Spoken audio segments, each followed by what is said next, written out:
इस वीडियो में डिस्कस करने वाले हैं 25 सितंबर शिफ्ट 1 का पेपर डिस्कशन करेंगे। एसएससी सीजीएल 2024 टीयर 1 का ये अपना सीरीज का सेट नंबर 31 होने वाला है। जिन लोगों का मेंस एग्जाम है उनके लिए हेल्पफुल रहेगा सेशन, और बाकी जितने भी अपकमिंग एग्जाम है उनके लिए भी। तो ज़्यादा टाइम वेस्ट ना करते हुए सीधा अपन सेशन को स्टार्ट करते हैं। पहला क्वेश्चन है, बोला गया है कि पी और क्यू की जो सैलरीज का जो टोटल है वो 9,60,000 है। पी एंड क्यू की सेविंग का परसेंटेज गिवन है। देखो दो लोग हैं, एक पी है एंड एक क्यू है। सेविंग के बारे में यहाँ पे बोला गया है कि सेविंग का क्या परसेंट है। ये 64% सेव करता है, ये 44% सेव करता है। आपको पता है कि इनकी इंडिविजुअल इनकम 100% होगी, तो मैं यहाँ से एक्सपेंडिचर का क्या परसेंटेज निकाल सकता हूँ कि अगर 64% ये सेव करता है तो मैं कह सकता हूँ कि 36% ये एक्सपेंडिचर होगा इसका। सिमिलरली यहाँ पे अगर ये 44% सेव करता है तो 56% क्या होगा इसका एक्सपेंडिचर होगा। आगे फर्दर बोला गया है पी और क्यू का जो एक्सपेंडिचर है, तो जो पी का एक्सपेंडिचर है क्यू के एक्सपेंडिचर का 1.5 टाइम है, यानी क्यू का 1.5 टाइम है। अगर क्यू को मैं 2 मान लूँ तो इसका एक्सपेंडिचर कितना होगा, इसका 1.5 टाइम यानी 3 होगा। ये रेशो गिवन है हमें।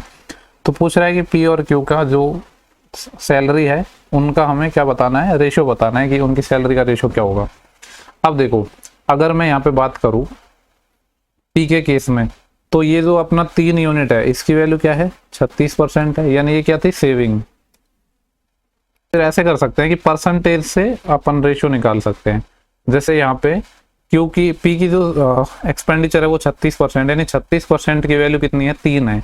पी के केस में 36% है, वो किसके बराबर है 3 के बराबर है। यानी अगर मुझे 100% निकालना हो पी का, 100% क्या हो जाएगी इसकी सैलरी या इनकम। तो यहाँ से देखो 3 से ये 12 टाइम कट जाएगा, यानी 12% की वैल्यू 1 आ गई। 100 की निकालेंगे तो 1/12 मल्टीप्लाई बाई 100, ये आ गया पी की सैलरी।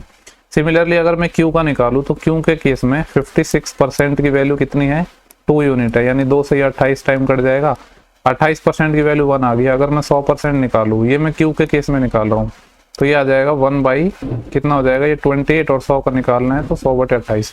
हमसे पूछ रहा है कि इनकी सैलरी का रेशो क्या है। तो पी की सैलरी कितनी है 100/12 रेशो, क्यू की सैलरी कितनी हो जाएगी 100/28। इसको सॉल्व कर लो, ये तो कैंसिल हो जाएगा आपस में, 4 तिया 12 और 4 7 28, और ये क्रॉस मल्टीप्लाई हो जाएगा। तो कितना आ जाएगा ये 7/3, ऑप्शन नंबर 2। उम्मीद कर रहा हूँ क्लियर हो गया होगा सवाल। तो यहाँ पे देखो इस चीज की जरूरत नहीं है, जो टोटल डाटा गिवन है ना 9,60,000, इसका हमने यूज ही नहीं किया है।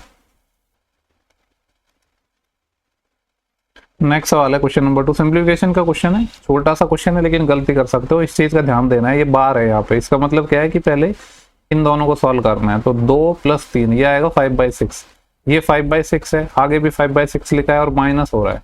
देखो ये सिर्फ बार इतने पे लगा है, इसको बार का मतलब है कि यहाँ पे ब्रैकेट है, ठीक है। तो ये जब कैंसिल हो जाएगा तो 0 हो जाएगा, 4 से मल्टीप्लाई होगा तो ओवरऑल 0 बन जाएगा। तो 1 + 0 1, तो 9/1 कितना आ जाएगा आंसर 9।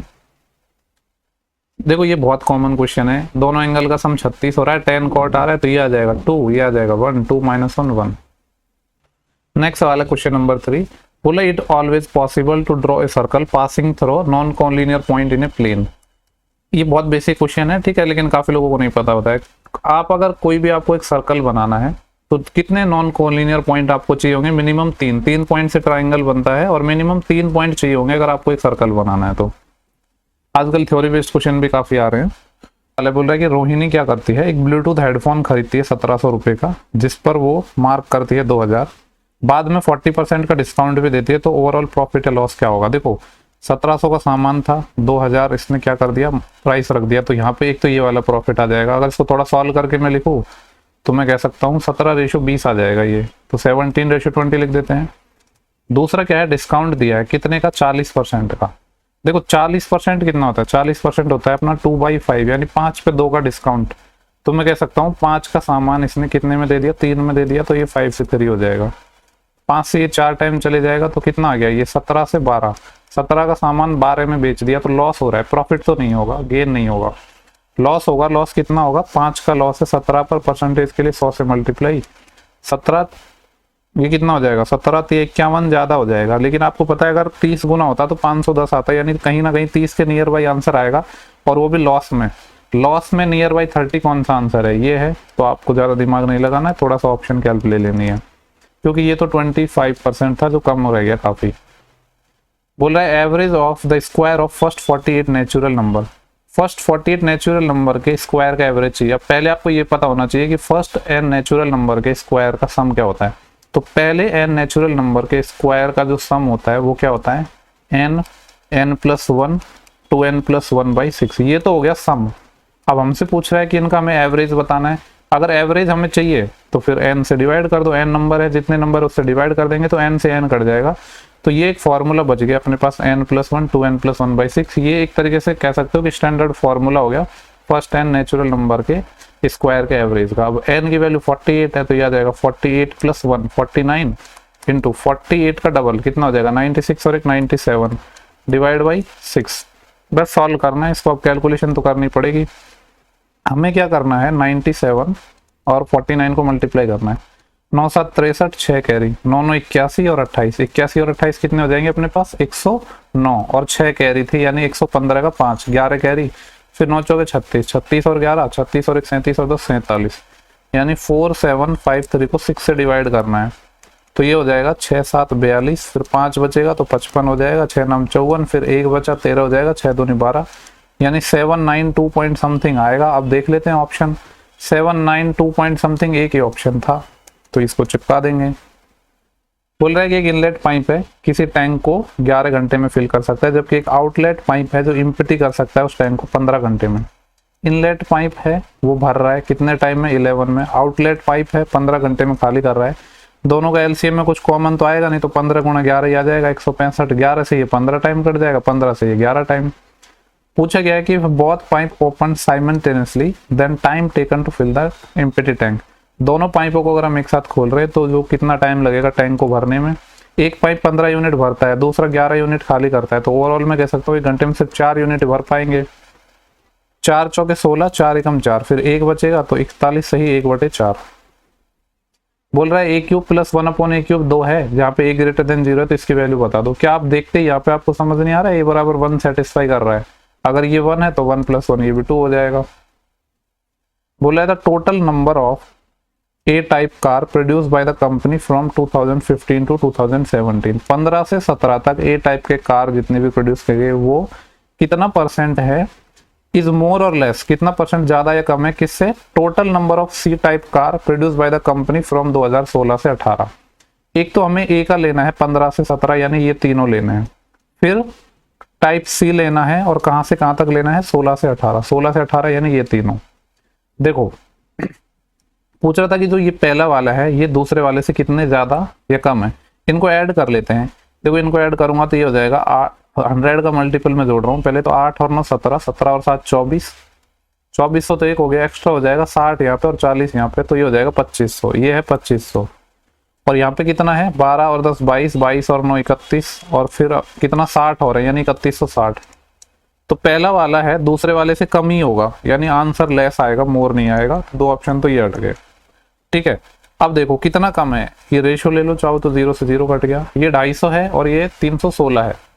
ठीक है, चाहो तो आप 2 से और काट सकते हो, ये 125 आ जाएगा और 2 से काटेंगे तो ये कितना आ जाएगा 158। अब देख लो ये कितना कम है इससे, तो 25 और 8 33 कम है, 33 यूनिट कम है। कम किससे है दूसरे वाले से यानी 158 से। परसेंटेज के लिए 100 से मल्टीप्लाई। देखो 158 में जब हम भाग देंगे तो 158 का डबल होता है 316 यानी आंसर आएगा 2 वाली लाइन में। ठीक है, 2 वाली लाइन में आएगा और लेस आएगा, दोनों ही ऑप्शन 2 वाली लाइन में। 316 हुआ था ना, कितना बचे यहाँ से 14, अभी 140 हो जाएगा। आपको पता है कि भाग नहीं जाएगा तो 20 पॉइंट समथिंग कुछ आएगा आंसर, और आंसर नियर बाय इंटीजर में होगा। ठीक है, अब हम ये नहीं देख रहे हैं कि 20 पॉइंट कितना आएगा, लेकिन मैंने ऑप्शन देखा कि यार 20 आ रहा है, 21 आ रहा है, दूसरा 24 है। 24 तो नहीं हो पाएगा, 21 हो जाएगा। क्यों? क्योंकि आंसर जब आप इसको सॉल्व करोगे तो ये नियर बाई 21 ही आएगा, इसीलिए सवाल में आपको 21 नजर आ रहा है। लेकिन हमें दिमाग नहीं लगाना है, हम 21 लगा के आगे बढ़ जाएंगे। ठीक है, ऐसी छोटी छोटी चीजें आपको अप्लाई करनी पड़ेंगी अगर कम टाइम में ज्यादा क्वेश्चन करने हैं तो। बोल रहा है x² + 7x + 8 = 0 है, देन इसकी वैल्यू बतानी है। ऐसा जब भी क्वेश्चन आए तो सिंपली देखो यहाँ पे 4x लिखा है, यहाँ से ना x² की वैल्यू आप निकाल लो। x² की वैल्यू क्या आ जाएगी, चाहो तो इसको सॉल्व भी कर सकते हो बट उतना दिमाग लगाने की जरूरत नहीं है। यहाँ से x² उठाओ, ये आएगा -8 और -7x, ये माइनस कॉमन ले लो तो 8 + 7x। ये x² यहाँ पे सब्स्टिट्यूट कर दो तो माइनस का क्या आ जाएगा 8, माइनस का 7x और ये क्या था माइनस का 5x पहले से ही है, ये दूसरा कलर से लिख देता हूँ। ये -5x था पहले ही और प्लस का 8 था, अब देखो यहाँ पे 8 से 8 चले गया, -7 और -5, माइनस का 12x और ऊपर 4x है, तो 4x बटे 12x तो 1/3 आ जाएगा, और किसका? माइनस का। कौन सा ऑप्शन है? Option third. बोल रहा है कि simple interest on a sum for 6 year is 3/5 of the sum. Simple interest है, सम का 3/5 है। 3/5 आपको पता है कितना होता है? 60%, यानी सिंपल इंटरेस्ट है वो 60% है। सिंपल इंटरेस्ट 60% है, कितने सालों में? 6 ईयर में। अगर 6 ईयर में 60% है तो मैं कह सकता हूँ 1 ईयर में कितना रहा होगा फिर? 10%। तो यही रेट हो जाएगी अपनी। बोल रहा है कि the average imports in 1000 ton of all the year is. सबका एवरेज निकालना है, तो भाई मेहनत लगेगी इसमें। ठीक है, थोड़ा सा जूम करता हूं मैं इसको, जस्ट ए सेकेंड। ठीक है, इससे ज्यादा जूम हो नहीं रहा है। सबका एवरेज निकालना है तो सबको जोड़ना पड़ेगा, तो फटाफट जोड़ लेते हैं। 5 और 1 6, 6 और 1 7, 7 2 9, 9 और 6 15, 15 3 18 और 4 22।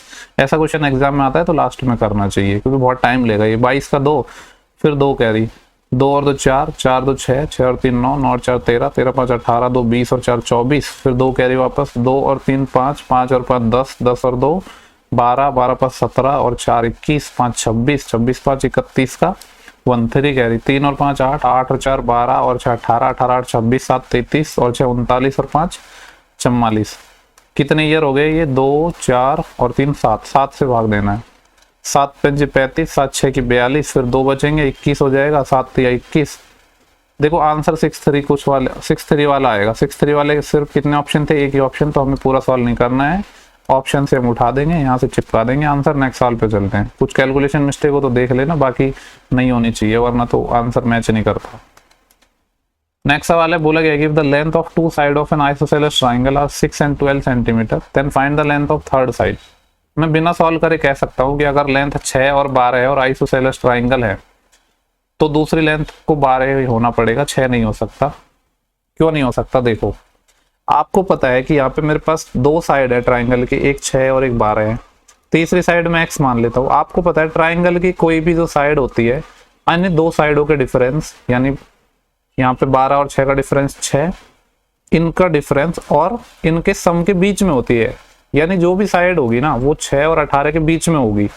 अब देख लो, 6 और 18 के बीच में होगी तो ठीक है। और आइसोसेलेस भी है। अगर आइसोसेलेस है तो इनमें से कोई एक ही होगी ना, क्योंकि आइसोसेलेस है तो 2 साइड बराबर होंगी, और 6 से बड़ी और 18 से छोटी, तो और बराबर होना चाहिए, क्योंकि आइसोसेलेस है तो बराबर होगी ना, 2 साइड है। तो क्या ऑप्शन बचा? सिर्फ 12।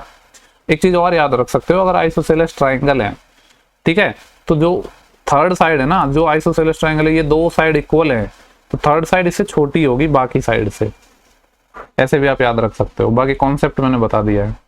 बोले what is the ratio of the total number of pages printed by printer Q over the course of 3 days of the total number of pages printer by Q during the same 3 days।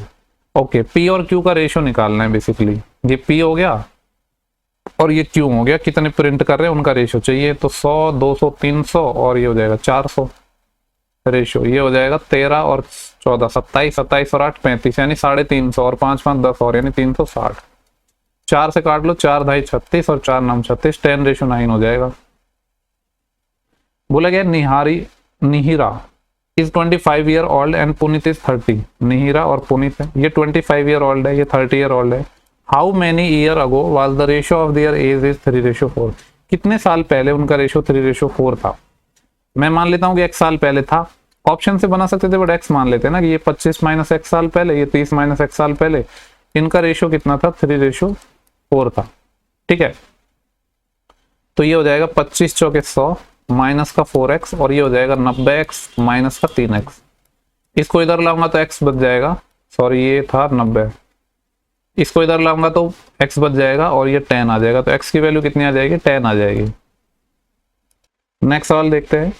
बोला गया कि the circumference of the base of cylindrical vessel is 154 centimetre and it's height is 49 mm। देखो cylindrical vessel है अपने पास, जिसकी circumference है, circumference of the base of cylindrical vessel. Cylindrical vessel होता है, बेलनाकार वेसल होता है, उसका जो सर्कमफ्रेंस क्या होगा? 2 पाई r। 2 पाई की वैल्यू 22/7 इंटू r। सर्कमफ्रेंस कितना गिवन है? 154। 22 संत 154 होता है, तो रेडियस कितनी आ जाएगी? 7 इधर मल्टीप्लाई में जाएगा, यानी 49/2। ये आ गए रेडियस। हमसे पूछा क्या है इसने? How many litre of water can it hold. कितना इसमें वाटर रखा जा सकता है, यानी हमसे पूछा है वॉल्यूम ऑफ क्या, सिलेंडर। और सिलेंडर का वॉल्यूम आपको पता है क्या होता है, पाई आर स्क्वायर एच। पाई की वैल्यू 22/7 यूज करने को बोला है। रेडियस का स्क्वायर यानी 49/2 को लिखेंगे 2 टाइम। देखो जो आंसर है वो लीटर में आ रहा है, ठीक है। ये अपने पास सेंटीमीटर में डाटा, यानी ये जो डाटा सेंटीमीटर में, और जो आपको हाइट गिवन है वो एमएम में गिवन है। तो या तो आप इसको सबको मीटर में कन्वर्ट कर लो, ठीक है। लेकिन जनरली क्या होता है ना, आपको कन्वर्ट वगैरह करने की जरूरत नहीं है, ऑप्शन से चीजें बन जाती है। जैसे यहाँ पे देख रहे हो सारी जो वैल्यूज है ना वो अलग अलग है। कन्वर्ट करना आपका बाद में काम है, पहले जिस फॉर्म में गिवन है डाटा वैसे ही रख दो। जैसे सेंटीमीटर में तो सेंटीमीटर में ही रख दो, जरूरत पड़ती है तो कन्वर्ट करो। ये है 49, ये क्या थी, हाइट। इसको थोड़ा सा सॉल्व करने की कोशिश कर रहा हूं मैं। तो देखो यहाँ पे इस 7 से ये 7 टाइम चले जाएगा, इस 2 से ये 11 टाइम चले जाएगा, ठीक है। अब इस 2 से ये कटेगा नहीं, तो पहले मल्टीप्लाई करना पड़ेगा। अब ये 49 इंटू 49 आ गया, देन फिर 7 है, तो कैलकुलेशन तो काफी ज्यादा बढ़ गई है। लेकिन यहाँ पे मैं कह सकता हूँ ये 7 की पावर 2 और 2 4, यानी ये बेसिकली 7 की पावर 5 हो गया, मल्टीप्लाई बाई 11 हो गया, डिवाइड बाई 2 हो गया, ये है। अब देखो 7 का क्यूब तो मैं पता है कि 343 होता है, और 7 का स्क्वायर 49। तो सॉल्व कर लेते हैं थोड़ा। 9 तिया 27, फिर 2 कैरी 9 चौके 36 और 2 38, 3 कैरी और 9 तिया 27 और 3 30, 3087। 4 से मल्टीप्लाई करना है, 4 तिया 12, 1 असिल, 4 चौके 16 और 1 17, 1 असिल, और 4 तिया 12 और 1 13, 7 10, और ये आ जाएगा कितना, 8 6 1, 16,807, ठीक है। और इसको भी 11 से भी मल्टीप्लाई करना है, तो ये आ जाएगा 11 7 77, 11 8 88, 8 असिल, 11 6 66, और 8 कितना हो जाएगा 74, 7 कैरी और 11 कम 11 और 7 18, ये आ गया। और इसको 2 से डिवाइड करना है, तो ये आएगा 2 नाम 18, 2 दूनी 4, 2 चौके 8, 2 तिया 6, 1 बचेगा 17 हो जाएगा, 2 अंटे 16, फिर 1 बचेगा, ये आ रहा है। देखो 92438 समथिंग ऐसा आ रहा है डाटा। ये एक्चुअली अब जो आंसर लेटर में पूछा है तो यहाँ पे डिवाइड हो जाएगा, लेकिन आंसर जो स्टार्टिंग होगी वो 924, देखो ये अप्रोक्सीमेट आंसर है, 924 वाला आंसर आएगा, तो यही वाला हो जाएगा। बाकी इसको कन्वर्ट तो कर सकते हो आप, इतना तो मैं मान के चल रहा हूँ कि सेंटीमीटर क्यूब और लीटर ये आप कन्वर्ट कर लोगे, ठीक है। नेक्स्ट सवाल पे चलते हैं। तो सर्कल है जिनके सेंटर के बीच की दूरी 36 सेंटीमीटर है और इनके रेडियस 15 एंड 9 है। तो दोनों वृत्तों की डायरेक्ट कॉमन टेंजेंट और ट्रांसवर्सल कॉमन टेंजेंट के लेंथ का सम बताना है। देखो दो सर्कलों की जो डायरेक्ट कॉमन टेंजेंट होती है वो क्या होती है, under root of D square minus R1 minus R2 का होल स्क्वायर। एक तो हमें ये चाहिए R1 माइनस R2 का होल स्क्वायर, दूसरा एक ट्रांसवर्सल कॉमन टेंजेंट चाहिए, उसमें कितना सा फर्क आता है, बस ये प्लस हो जाता है यहाँ पे R1 प्लस R2 का होल स्क्वायर। इन दोनों का ही सम हमें पूछा है सवाल में, तो निकाल लेते हैं। देखो डी जो डिस्टेंस है सेंटर के बीच की वो 36 है, तो ये आ जाएगा 36 का स्क्वायर माइनस दोनों सर्कल के रेडियस के बीच डिफरेंस 15 माइनस 9 6, यानी 6 का स्क्वायर आएगा। एक तो ये निकालना है हमें, प्लस क्या निकालना है, सेम चीज यहाँ पे आ जाएगा 36 का square minus R1 plus R2 15 और 9 24, यानी 24 का स्क्वायर। अब ए स्क्वायर माइनस बी स्क्वायर का फॉर्मूला लगा दो, तो ए प्लस बी यानी 42 इंटू ए माइनस बी 30। एक तो हमें ये सॉल्व करना है, प्लस 36 24 कितना हो जाएगा अपने पास 40 60, और इनका डिफरेंस 12। एक हमें ये सॉल्व करना है। अब देख लो इसको सॉल्व कर लेते हैं। जैसे यहाँ पे कितना आ रहा है 47 को मैं लिख सकता हूँ 6 गुणा 7, 30 को लिख सकता हूँ 6 गुणा 5, तो दोनों से एक 6 बाहर आ जाएगा और 7 और 5 बचेगा अंदर, यानी 35 बच जाएगा। प्लस यहाँ पे अगर देखो तो इसको मैं लिख सकता हूँ 60 को क्या लिख सकता हूँ 12 गुणा 5, और एक 12 इधर ऑलरेडी है, तो एक 12 बाहर आ जाएगा, ठीक है। और अंदर अंदर क्या बचेगा, सिर्फ √5।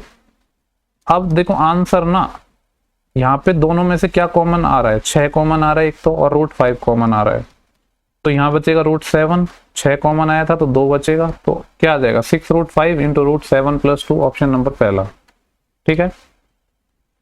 एक सेकेंड, बोल रहा है कि find the value of A and B for which the system of equation this and this has infinite solution. आपको मैंने बोला था कि जब भी इनफाइनाइट सॉल्यूशन होते हैं तो उनके एक्स कोफिशिएंट, वाई कोफिशिएंट और कांस्टेंट टर्म का रेशियो ऑलवेज इक्वल होता है। पहले वाले का जो एक्स कोफिशिएंट का रेशियो 3 है, इसमें एक्स कोफिशिएंट का रेशियो a माइनस बी है, ये बराबर होगा वाई कोफिशिएंट का रेशियो 1, यहाँ पे वाई कोफिशिएंट का रेशियो a प्लस बी बराबर कांस्टेंट टर्म यहाँ पे 3 है, और इधर कांस्टेंट टर्म क्या है 3a plus b minus 3, 3a plus b minus 3, ये है। अब देखो यहाँ पे अपने पास ना दो तरीके हैं कि या तो आप ऑप्शन से उठा लो या सॉल्व कर लो। जैसे पहले मैं इन दोनों को सॉल्व करूँ तो ये आ जाएगा 3a प्लस 3b बराबर ये आ जाएगा a माइनस b। तो a को मैं इधर ले जाता हूँ तो ये क्या आ जाएगा 3a माइनस a यानी 2a बराबर ये इधर चले जाएगा माइनस का 4b। तो मैं यहाँ से कह सकता हूँ कि a और b का जो रेशियो है वो कितना आ जाएगा, माइनस का तो है ही और कितना 2:1। ऑप्शन में उठाता हूँ अगर ऑप्शन से चीजें बन जाएं तो। अगर मैं इन दोनों का रेशियो निकालू a और b का तो क्या -2:1 आ रहा है, नहीं। इन दोनों का अगर मैं रेशियो निकालू तो आ रहा है -3:4, ये भी नहीं हो सकता। इन दोनों का रेशियो निकालू 3 से 3 कट जाएगा, -2:1 आ रहा है, ये हो सकता है। इसका रेशियो निकालू तो ये आएगा -4:3।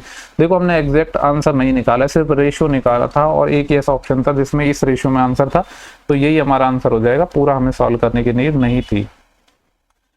Suppose P start from at a speed of 8 km/h. After 8 hours, B started traveling on bicycle at a speed of 24 km/h. Then distance from the starting B can catch A is. क्या बोल रहा है कि P है वो 8 kilometre की speed से चलना शुरू किया। मान लो इस पॉइंट से P ने चलना शुरू किया 8 km/h की स्पीड से, ठीक है, और 8 घंटे बाद B चला। अब अगर मैं आपसे पूछूं कि मान लो 8 घंटे बाद जो ये P है चल के कहीं यहाँ पे पहुंच जाएगा, 8 घंटे में 8 की स्पीड से, यानी ये 64 किलोमीटर चल लिया, ठीक है। अब बी ने चलना स्टार्ट किया इसी पॉइंट से। ऐसा हो सकता है इसमें बोला नहीं हो बी चॉइस की स्पीड से चलता है, पर कहने का मतलब इसका यही है कि बी भी स्टार्ट करता है इसी पॉइंट से, ठीक है। ये 24 की स्पीड से जा रहा है, 24 km/h की स्पीड से। तो बोल रहा है कि प्रारंभिक स्थान से वह दूरी जहां पर बी ए से मिल सकता है। अच्छा, ये पी नहीं था, ये पी था क्या? The distance of B can catch A. P 8 की चाल से चलता है, ये B और A कहां से आ गया? या तो इसको A होना चाहिए था, ठीक है, वो कुछ मुझे लग रहा है टाइपिंग एरर होगी जो भी है। तो देखो ये 24 से चला, मान लो इस पॉइंट पर ये इससे मिल जाएगा, तो हमें ये देखना है कि टोटल डिस्टेंस कितनी होगी। तो जो बेसिकली ये चोर पुलिस वाला क्वेश्चन बन गया कि अभी यहाँ पे अपनी पुलिस यहाँ पे है, सॉरी चोर यहाँ पे है और पुलिस यहाँ पे, उस टाइप का क्वेश्चन बन गया ना। पहले हम टाइम निकालेंगे इनका, मीटिंग टाइम, जो डिस्टेंस थी इनके बीच की 64 किलोमीटर थी, इसको कवर करना था और सेम डायरेक्शन में जा रहे थे, स्पीड माइनस हो जाएगी, 24 - 8 कितना हो जाएगा 16। तो जिनको 4 घंटे लगेंगे, यानी इस पॉइंट पर कहीं मिलेंगे, पी यहाँ से चलेगा यहाँ तक पहुंच जाएगा और ये स्टार्टिंग से चल के इस पॉइंट तक पहुंच जाएगा। तो पूछ रहा है कि टोटल डिस्टेंस कितनी होगी। तो हम यहाँ से चाहो तो इससे निकाल लो डायरेक्ट बी से ही, कि बी यहाँ इस पॉइंट पर पहुंचेगा तो बी की स्पीड थी 24 और 4 घंटे में पहुंच रहा है, तो कितना आ जाएगा 96 किलोमीटर, ठीक है। ऐसे निकाल सकते हो। अगर आपको पी से ही निकालना था तो यहां से लेकर यहां तक मिलने में इसको 4 घंटे लग रहे हैं और पी की जो स्पीड थी वो 8 थी, यानी 32 किलोमीटर ये और चलेगा, ठीक है। ये 32 किलोमीटर चलेगा, 64 पहले चल चुका, 32 और चलेगा तो 96 हो जाएगा। कैसे भी कर सकते हो, बेसिकली चोर पुलिस वाला क्वेश्चन बन गया अपना ये। क्वेश्चन नंबर 20 बोल रहा है कि रमेश परचेज 130 बुक्स। रमेश ने कितनी बुक खरीदी? 130 बुक खरीदी 200 रुपए ईच के हिसाब से, and sold half of them at ₹300 each. 1/5 उसने बेच दी 350 के हिसाब से, रेस्ट कॉस्ट प्राइस पे बेच दी, तो प्रॉफिट परसेंटेज कितना होगा? देखो पहले तो उसका सीपी देखो, टोटल सीपी कितना होगा। तो सीपी होगा 130 पुस्तकें थी, एक वस्तु का 200 रुपए प्राइस था, तो ये हो गया सीपी। अब हमसे सवाल में पूछा है प्रॉफिट परसेंटेज कितना है, तो डायरेक्ट हम प्रॉफिट पे ही काम कर ले, सीपी और प्रॉफिट का रेशियो ले लेते हैं। क्या बोला है सवाल में? इसने बोला है कि half of them sold at ₹300 each.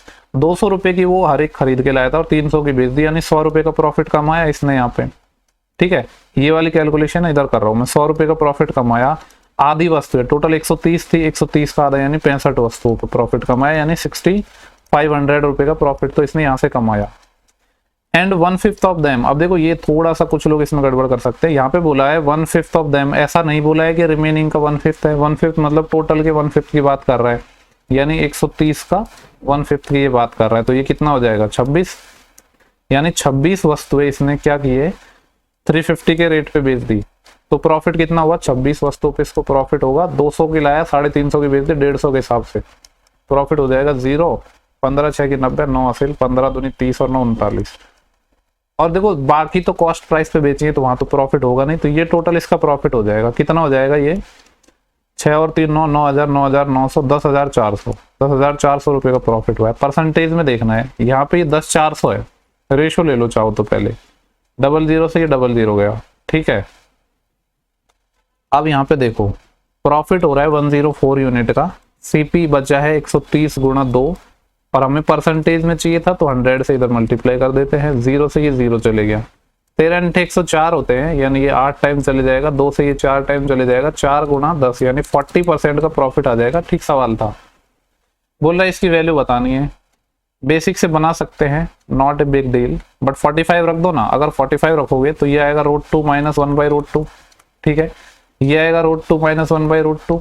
45 रखोगे तो 1 और 1 ये 2 हो जाएगा, यानी आंसर क्या आएगा जब 45 डिग्री में रख रहा हूँ तो एक तो आएगा a - b का होल स्क्वायर, जो कि होगा a² + b² - 2ab, और 1 + 1 एक 2 हो जाएगा। इस 2 से ये 2 कैंसिल, 2 × 1/2 1 आंसर आ जाएगा। बोल रहा है m + दिस बराबर दिस, then the value of m। देखो ये इक्वेशन इसके बराबर गिवन है, तो यहाँ से 5 तो कैंसिल ही हो जाएगा।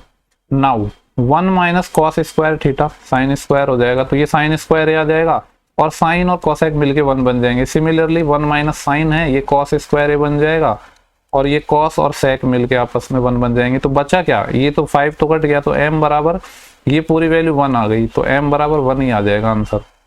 अगला क्वेश्चन नंबर 23, क्या पूछ रहा है सवाल में, बोल रहा है कि एक ट्राइंगल है अपने पास ABC, जिसमें BC को बढ़ा रहे हैं पॉइंट D तक बढ़ा दिया, इसको यहाँ से मिला देते हैं। AC और BC बराबर है, AC बराबर है BC, यही था ना, ABC ट्राइंगल था, C को बढ़ाया D तक, AC और BC बराबर है, AC ये हो गया, BC ये हो गया। BAC 70 है, यानी ये वाला एंगल 70 डिग्री है, तो एक तो ACD चाहिए हमें, और एक चाहिए ABC, ये दोनों एंगल चाहिए, इनका डिफरेंस पूछा है। देखो अगर ये साइड बराबर है तो इसके सामने का एंगल और इसके सामने का एंगल बराबर होगा, चूंकि ये 70 है तो इसके सामने का ये भी 70 होगा। 7 और 7 14, ये मैं कह सकता हूँ डायरेक्ट, इसको 140 डिग्री आएगा क्योंकि ये एक्सटीरियर एंगल है, या फिर ऐसे भी कह सकते हो कि ये 14 हो जाएगा तो ये 40 हो जाएगा, तो ये 140 हो जाएगा, तो कोई सी भी प्रॉपर्टी लगा सकते हो। तो हमसे पूछ रहा था इस एंगल और इस एंगल का सम, यानी 140 और 70 का सम डिफरेंस पूछ रहा था, तो कितना आ जाएगा, 70 ही आ जाएगा। नेक्स्ट सवाल है अपना DI का, बोल रहा है कि फाइंड द डिफरेंस, किसमें डिफरेंस निकालना है, in the average of production of B and D in 2018 and 23। 18 से 23 के बीच में B और D के प्रोडक्शन का एवरेज का डिफरेंस चाहिए। B यहाँ पे है, D यहाँ पे है। देखो डाटा को ऑब्जर्व करो, मुझे ऐसा लग रहा है कि D वाला डाटा बड़ा है, तो D में से B घटा लो, वैसे B में से D भी घटा सकते हो। हमें लेना था एवरेज का डिफरेंस, तो पहले मैं डिफरेंस ही ले लेता हूँ ना, और फिर एवरेज ले लेंगे। टोटल कितने साल लेंगे अपने पास, 2 और 2 4 6 साल है, यानी 6 से भाग, एक ही तो बात है, उससे कैलकुलेशन थोड़ी कम हो जाएगी, लेकिन एक ही डायरेक्शन में माइनस करना पड़ेगा। 35 - 23 तो कितना आ रहा है, प्लस का आएगा, कितना प्लस का आएगा, 12। फिर 37 - 37 यहाँ पे तो 0 है, देन 42 - 28 प्लस का 14 आएगा, फिर 32 - 32 यहाँ पे 0 है, 36 - 34 यहाँ पे 2 है, फिर 28 - 26 यहाँ पे 2 है, और डिवाइड बाई हो रहा था 6, 14 12 26 और 4 30, 30/6 5, चूंकि डाटा लाख्स में था तो आंसर भी क्या हो जाएगा, ये लाख्स, 5 लाख्स। लास्ट सवाल है शिफ्ट का, बोल रहा है कि which of the fraction has the largest.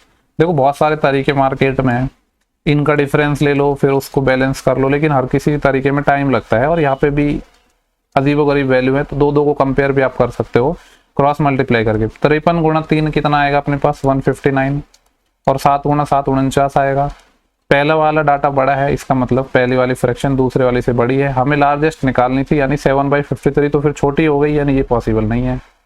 Now अब हम 3/7 का कंपेयर करेंगे अगली फ्रैक्शन के साथ, यानी 41/80 के साथ। 8 या 24 यानी 240 हो रहा है, और 41 गुणा 7, 7 एकम 7, 7 चौक 28, 287 हो रहा है, ये बड़ा आ रहा है, मतलब सेकंड वाली फ्रैक्शन बड़ी आ रही है, तो पहली छोटी हो गई, अब तो पहला नहीं हो सकता ऑप्शन। अब ये वाली बड़ी हो गई, तो फिर इसके साथ ही कंपेयर कर लो लास्ट वाली को, और 41/80, और ये हो जाएगा 29/79। देखो ये लगभग 80 है, तो 80 गुणा 4 यानी लगभग 3200 आता है, ये बस मैं आइडिया ले रहा हूँ, और इसको लगभग 30 भी मान लूँ तो ये 2400 आएगा, यानी सिंपली समझ आ रहा है, ये सिर्फ आइडिया लिया है, पता चल रहा है कि ये वाली फ्रैक्शन बड़ी है 3200 वाली, यानी 41/80 बड़ी है, तो सबसे बड़ी फ्रैक्शन पूछी थी, यही हो जाएगा। ठीक है, तो इस शिफ्ट के पूरे 25 क्वेश्चन हो चुके हैं। उम्मीद कर रहा हूँ कि ये सेशन आपके लिए काफी ज्यादा हेल्पफुल रहा होगा।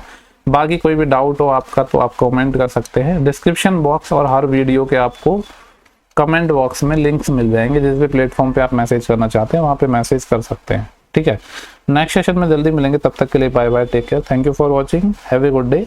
और देखो हो सकता है कि मेंस पोस्टपोन हो जाए या जो भी है, डेट डिले हो जाए, रिजल्ट रिवाइज हो जाए, लेकिन जिन लोगों का सिलेक्शन हो गया वो तैयारी करते रहो, टाइम वेस्ट मत करो। अगर पोस्टपोन हो गया तो थोड़ा और एक्स्ट्रा टाइम मिल जाएगा, लेकिन वेस्ट नहीं करना है।